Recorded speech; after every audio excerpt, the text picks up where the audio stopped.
আজকে রান্না করব পটলের তেল ঝাল। কিভাবে করব চলো দেখাই। প্রথমে পটলগুলো এভাবে কেটে নিয়েছি, দুই সাইড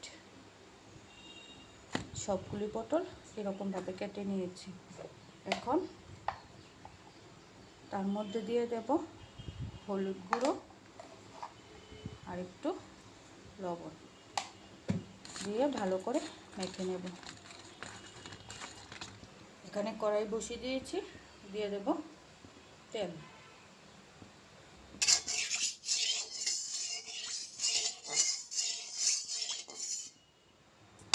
তেল গরম হয়ে গেছে, এখন দিয়ে দেব পটলগুলো।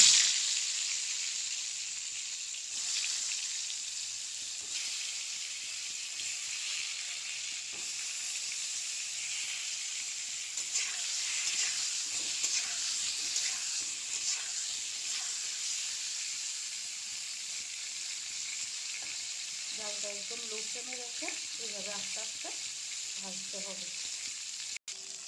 এইভাবে করে পটলগুলো ভাজি করে নেব।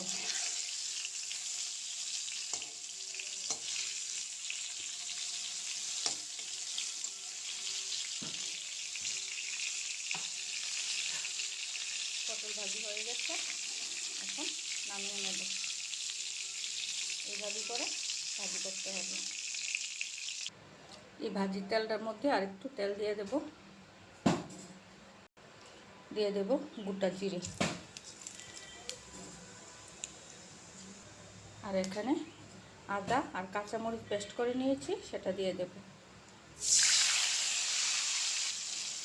অল্প করে একটু লঙ্কার গুঁড়ো দেব কালারটার জন্য, দিয়ে দেব হলুদ গুঁড়ো, দিয়ে দেব স্বাদ অনুসারে লবণ, জিরে গুঁড়ো, ধনে গুঁড়ো দিয়ে ভালো করে মশলাটা ভাজতে হবে।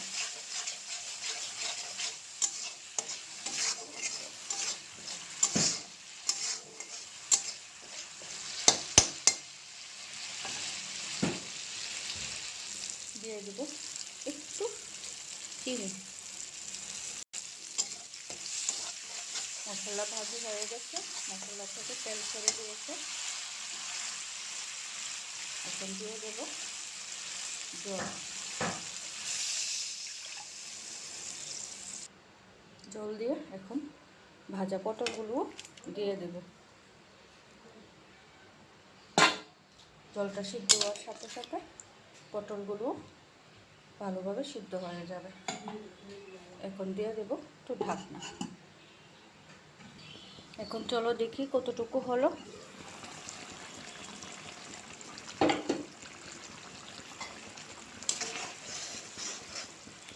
ঝোলটা অনেক শুকিয়ে গেছে, পটলগুলো সিদ্ধ হয়ে গেছে।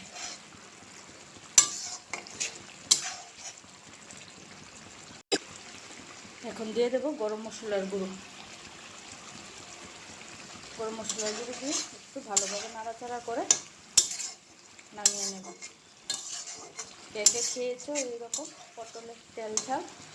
যদি না খেয়ে থাকো অবশ্যই এরকমভাবে একবার বানিয়ে খেয়ে দেখবে, ভীষণ টেস্টি।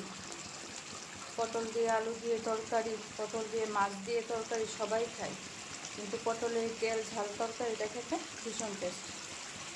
যারা না খেয়ে থাকো এরকমভাবে একবার রান্না করে খেয়ে দেখবে।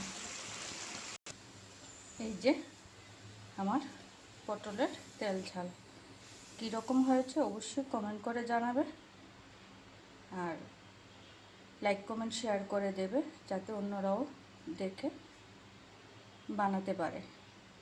আর এরকম নতুনত্ব ভিডিও দেখতে চাইলে অবশ্যই ফলো করে রাখবে। এই হলো আমার পটলের তেল ঝাল।